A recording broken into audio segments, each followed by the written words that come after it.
ભચાઉ તાલુકાના વોંધ નજીક આવેલ પ્રસિદ્ધ જૈન નમસ્કાર તીર્થમાં તાજેતરમાં થયેલ ચોરીના બનાવમાં પૂર્વ કચ્છ પોલીસ દ્વારા ઝડપી કાર્યવાહી કરી ચોરને ઝડપી પાડવામાં આવ્યો હતો।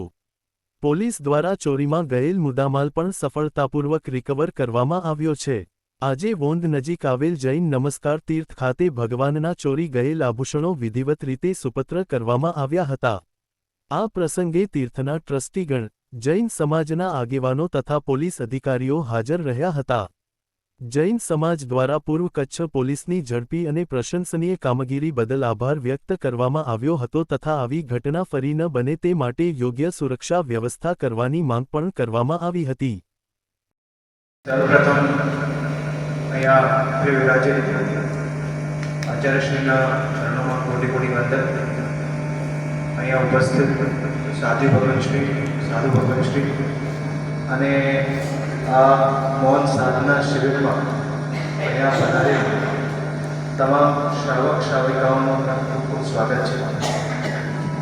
અહીંયા ઉપસ્થિત અમારી પૂર્વ કચ્છ જિલ્લા પોલીસની ટીમ, જેમાં અમારા DYSP Bhachau, LCB PI, Bhachau PI અને અમારું આખું જે સ્ટાફ અહીંયા ઉપસ્થિત છે એમનું પણ સ્વાગત કરું છું। આજનો આ જે પ્રસંગ છે નાનો પ્રસંગ છે અને અમને ખબર નહીં હતી કે અહીંયા આજે તીર્થમાં આ એક્ટિવિટી ચાલી રહી છે।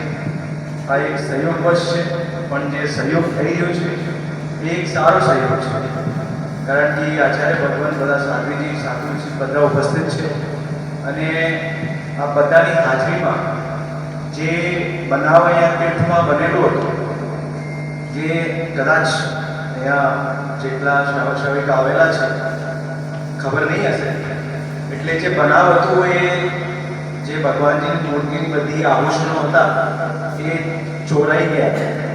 એટલે એ ચોરીનો જે બનાવ હતો લગભગ મહિનાભર પહેલાં બનેલો હતો રાત્રિના સમયમાં, અને એમાં જ્યારે બનાવ બન્યો એના પછી જે ઇમિડિયેટલી અમારે લોકલ પોલીસ સ્ટેશનની ટીમને આ બાબતની જાણ થઈ, ત્યારે અમારે લોકલ પોલીસ સ્ટેશનની ટીમ, અમારા ડીવાયએસપી, અમારા આખા સ્ટાફ જે આ બનાવને શોધવામાં કામે લાગ્યા। કારણ કે બનાવ એક ગંભીર પ્રકારનો હતો કે તીર્થમાં આભૂષણોની ચોરી થઈ।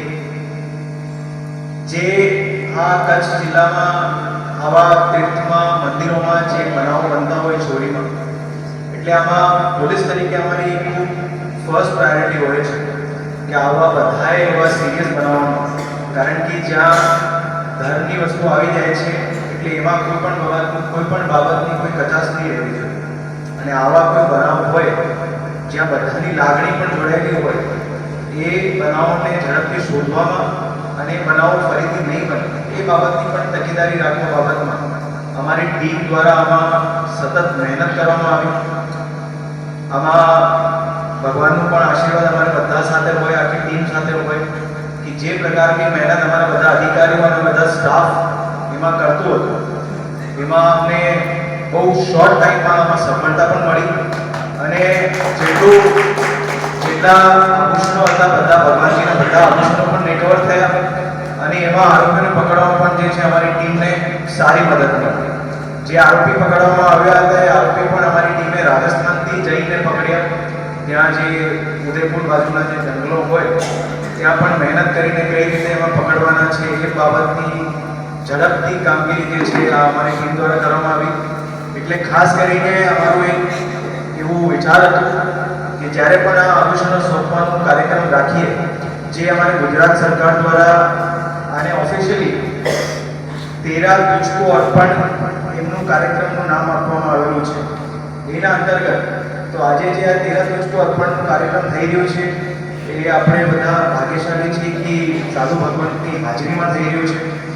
કારણ કે અમે જ્યારે કરીએ છીએ તો અમે જનરલી જે એમના માલિક હોય અથવા તો જે એમના ઓનર હોય એમને હાજરીમાં કરીએ, પણ ખરેખર આપણા માલિક જે છે તીર્થના સાધુ ભગવાન છે એટલે એમની હાજરીમાં થઈ રહ્યું છે, એમને આજે આપણે અર્પણ કરશું તો મને લાગે કે આ ખૂબ સારો સહયોગ થઈ રહ્યો છે। અને ખાસ કરીને આ બધાએ હાજર છો, બધા આપણા સાધુ ભગવાન પણ હાજર છે, એમનો આશીર્વાદ અમારી ટીમ ઉપર સતત રહે। કોઈ પણ એવો બનાવ બનતો હોય, ટીમ જે પ્રકારની મહેનત કરતી હોય છે અને એ મહેનતમાં ક્યાંય કોઈ કચાશ નહીં રહી જાય અને એવી કોઈ વસ્તુ હોય તો તાત્કાલિક એને શોધવામાં પણ અમને મદદ મળે એ પ્રકારની જે છે આમાં આશીર્વાદ સતત બધાનું રહે, પરમપિતા પરમેશ્વરનું પણ રહે. આ જ ઉદ્દેશ્ય સાથે આજે અહીંયા નાનકડો કાર્યક્રમ રાખવામાં આવ્યો છે, જેમાં જે ખાસ કરીને મૌન સાધના શિબિર જે ચાલી રહ્યો છે એમાં થોડુંક અમે લોકો ઇન્ટરફેર કરીએ છીએ, પણ એ સારા માટે ઇન્ટરફેર કરીએ છીએ. તો આ એક વસ્તુ હતી. પ્લસ જે બીજી વાત કરી, જેટલા પણ લોકો અહીંયા આવેલા છે, કારણ કે જ્યારે હું અંદર એન્ટર થયો માહોલ ખૂબ સારો છે અને ખૂબ સારી રીતે ગુરુ ભગવંતોની નિષ્ણામાં આ કાર્યક્રમ થઈ રહ્યો છે. અને હું પણ જે પરિવારથી છું એટલે મારા પણ જે છે સાંસારિક ભુવાજી પણ દીક્ષિત થયેલા છે આજથી 5 વર્ષ પહેલા. તો હું મારા સાથે પણ વાત કરી કે મારા ભુવાજી પણ દીક્ષિત છે અને અત્યારે અમદાવાદ બિરાજે છે. એટલે કઈ રીતે ધર્મની લાગણી હોય છે અને ધર્મની જે રીતે સંસ્કાર બધા મળતા હોય છે એ કઈ રીતે આપણા પરિવારમાં, સમાજમાં અને ઓવરઓલ આપણી સેવાઓમાં એમનું ઇફેક્ટ થતું હોય છે એ વસ્તુ હું પર્સનલી પણ એને ફીલ કરી શકું. એટલે બધા જે આવેલા છે બધાને ખૂબ ખૂબ અભિનંદન. ખૂબ બધા ભાગ્યશાળી છો કે આવા જે કેમ્પ અને આવા જે શિબિર થતા હોય એમાં બધાને જોડાવાનો પણ લાભ મળ્યો છે. ફરીથી હું મારી વાતની વિરામ આપું છું. આપ બધાનો ધન્યવાદ. જય જય.